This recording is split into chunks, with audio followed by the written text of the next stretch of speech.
देखो कितना विश्वास होता है भक्त को, कैसा वो श्रद्धावान होता है।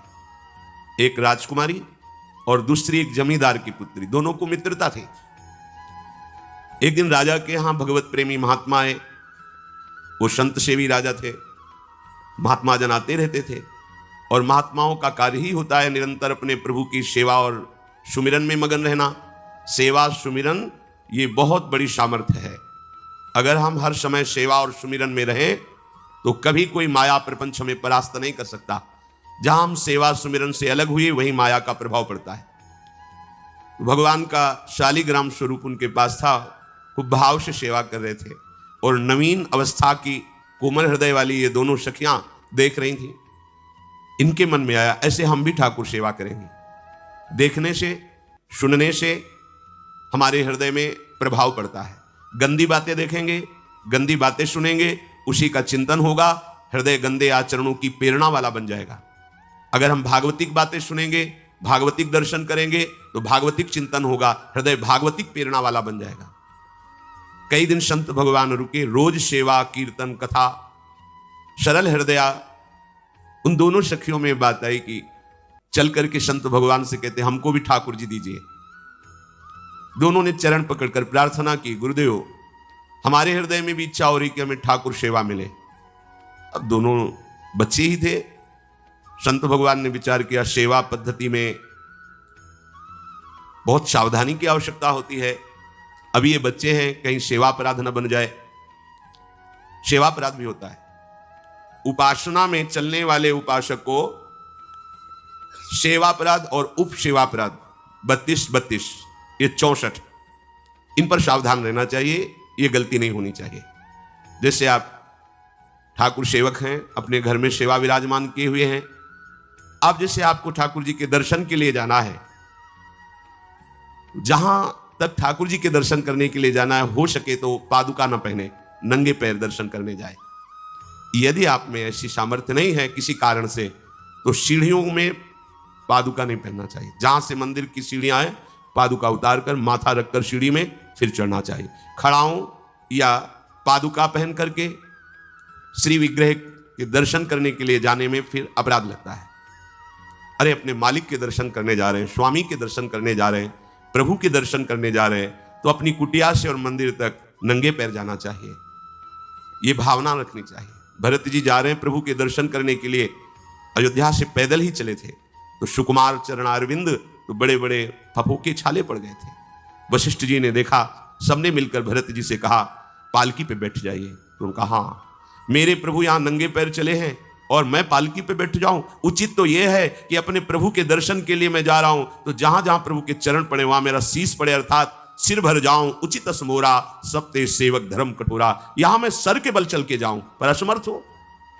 तो आप कह रहे हैं पैर में छाले पड़ गए, आप सवारी में बैठ जाइए, ऐसा नहीं हो सकता।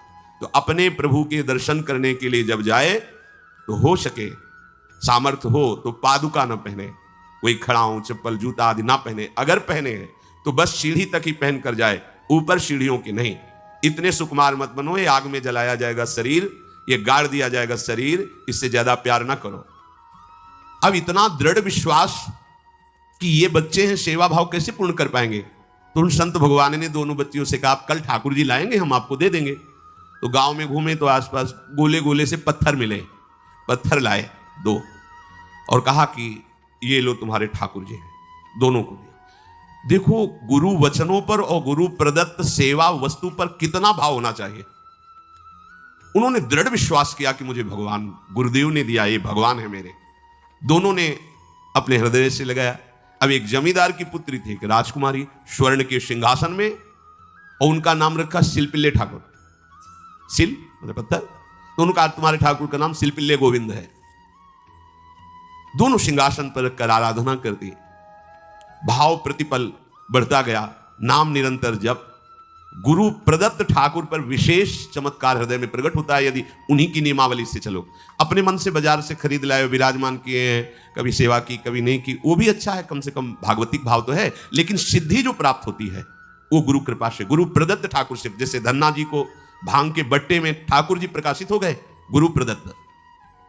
अब ये सखियां जब बड़ी हुई तो इनके ब्याह की बात हुई। तो जो राजकुमारी थी उनका राजकुमार से किसी से ब्याह तय हुआ, ब्याह हो गया। अपने माता पिता से जब विदाई ली तो अपने ठाकुर जी को जो सिंहासन में थे, सिंहासन से एक सुंदर पेटी में से और गोद में रखकर, और अंदर ही अंदर जल रही है कि प्रभु मैंने प्रीतम आपको माना है, संसार के व्यवहार में ये प्रीतम बना हुआ है, पर प्रभु हमारे प्रीतम दो नहीं हो सकते, हमने हृदय से आपको माना। इसी विचार में वो बड़ी उदास है।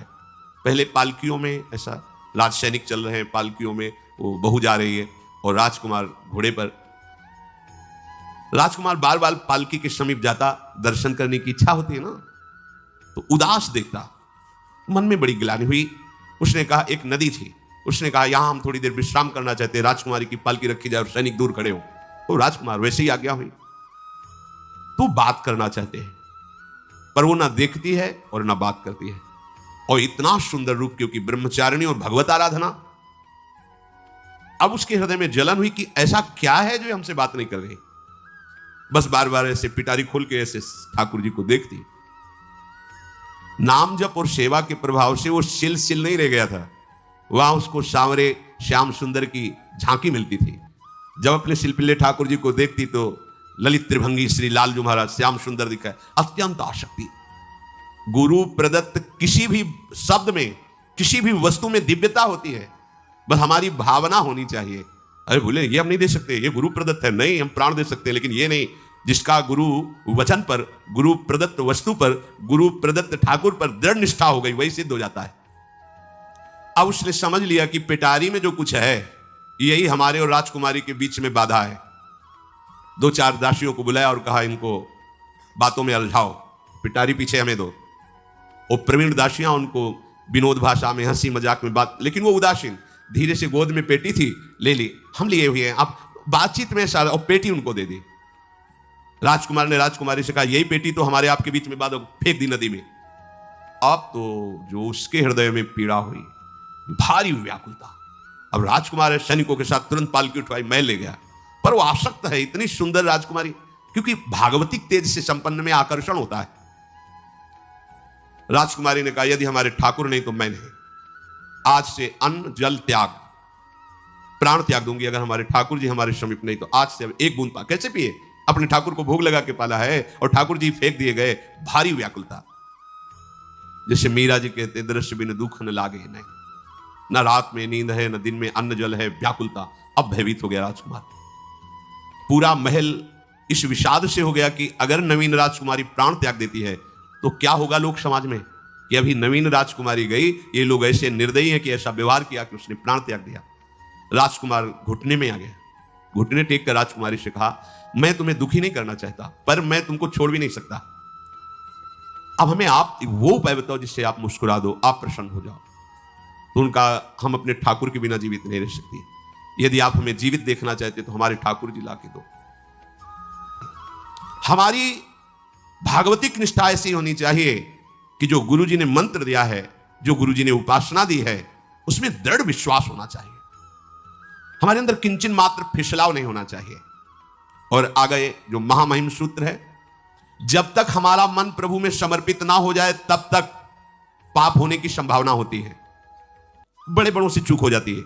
इसमें यह नहीं कहा जा सकता कि हम इतने वर्ष से साधन में लगे, हमसे चूक नहीं होगी, ये तो भूल जाना। बड़े बड़ों से चूक करवा देना माया का कार्य होता है, पर जिनका मन प्रभु को समर्पित हो गया है उनसे चूक नहीं हो सकती।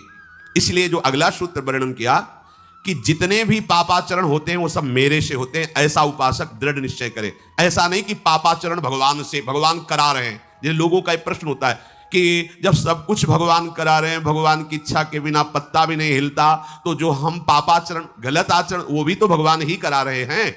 इस विषय को समझना है। आज के समाज का जो मानसिक स्तर है, जब हम त्याग की बात करते हैं कि गंदे आचरण नहीं करने चाहिए, तो जो समझाया जाता है, जो समझ है आज की आधुनिक, वो ये समझ है, कुछ ऐसे जनों ने ये निर्धारित भी किया है कि बहुत भोग कर लेने पर फिर समाधि की प्राप्ति होती है। अगर ऐसा होता तो लाखों लोग समाधि को प्राप्त होते, लाखों लोग बिना साधना के। क्यों? बचपन से लेकर के पूरे जीवन तक भोग ही भोग रहे, सब समाधि में पहुंच जाते। प्रायः सबके दिमाग में बात बैठी है कि अगर हम भोग ले तो हम मन को समझा सकते हैं, लेकिन आप बात अनुभव की समझ लीजिए कि आप भोगने के लिए जो ही गए तो मन के गुलाम बन करके गया, वो कभी तुम्हें मुक्त होने का अवसर नहीं देगा। जैसे हम भोजन कर लेते हैं तो लगता है अब कुछ नहीं, लेकिन 6 घंटे व्यतीत होते होते पर्चा बन जाएगा कि ये चीज फिर चाहिए खाने को। ऐसे ही कोई भोग भोगने के बाद कुछ क्षण के लिए उससे विरति हो जाती है, ठीक है, लेकिन फिर कुछ मिनट होने के बाद फिर नई स्फुरणा, नया संकल्प, नई क्रिया, नई भोग वासना सब हृदय में देख लो। इसके लिए किसी और से सलाह लेने की जरूरत नहीं। इसलिए ये जो संतों का मत है, शास्त्र का मत है कि भोगों के भोगने से भोग वासना दृढ़ होती है, कामना बढ़ती है, ना कि शांति मिलती है। लेकिन आधुनिकता में भोगों को भोगने से शांति मिलती है, ऐसी धारणा बनी हुई है, और ये गलत है। और ये इतनी गलत हो जाती है कि हम हत्या करने लगते हैं, हिंसा करने लगते हैं, पूज्य जनों के साथ दुर्व्यवहार करने लगते हैं। आज तक भोगों में इति नहीं हुई। देवयानी जी भगवान शुक्राचार्य जी की पुत्री हैं।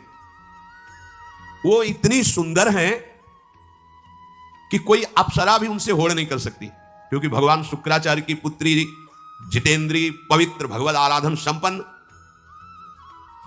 बड़ा प्रसंग है, उसको ना लेते हुए हम सारांश में बता रहे।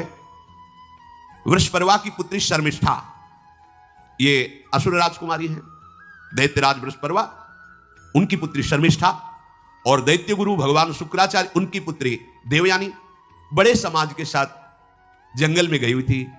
एक बड़ा दिव्य सरोवर था, तुलसी में सब राजकुमारियां स्नान कर रही थी। अचानक वहां से कोई महात्मा निकले तो जल्दी में सबने वस्त्र धारण किए, तो शर्मिष्ठा के वस्त्र देवयानी ने और देवयानी के वस्त्र शर्मिष्ठा, वो महात्मा निकल गए। वहां कोई उनको टिकना तो था नहीं। देवयानी ने देखा कि मेरे पवित्र वस्त्र, देवयानी ने वस्त्र धारण नहीं किया शर्मिष्ठा के, जो महात्मा चले तो देखा कि हमारे वस्त्र ये राजपुत्री शर्मिष्ठा धारण किए। तो उनका तुझे पता है मेरे वस्त्रों को स्पर्श करने का भी तेरे को अधिकार नहीं, तूने धारण कैसे कर लिया? तो उनका ज्यादा मत बोल, इतना गुमान करके मत बोल। जैसे सब सेवक पलते हैं मेरे महाराज से, ऐसे तेरा पिता और तू भी मेरे महाराज के द्वारा ही पोषित है, क्योंकि वो तो राजा है, सारी सेवाएं वही देते हैं। ऐसा नहीं बोलना चाहिए, क्योंकि गुरु पुत्री है, आचार्य पुत्री है और सम्माननीय है, पर ऐसा वो बोल गई शर्मिष्ठा। देवयानी ने कहा तुझे पता है अगर मेरे पिता की दृष्टि बदल जाए तो 2 मिनट में देवता तेरे पिता सहित संपूर्ण राज्य को नष्ट कर देंगे। मेरे पिताजी के भय से ही देवता आक्रमण नहीं कर, शुक्राचार्य मंत्रवेत्ता है। ज्यादा बात बढ़ गई तो राजकुमारी का शासन चलता है। उसने कहा इस गुरुपुत्री को उठाकर कुएं में डाल दिया जाए, और उस समय वस्त्र धारण नहीं की हुई थी, उनको उसी स्थिति में डाल दिया गया और वो चली गई। उसी समय शिकार खेलने के लिए महाराज ययाति चक्रवर्ती सम्राट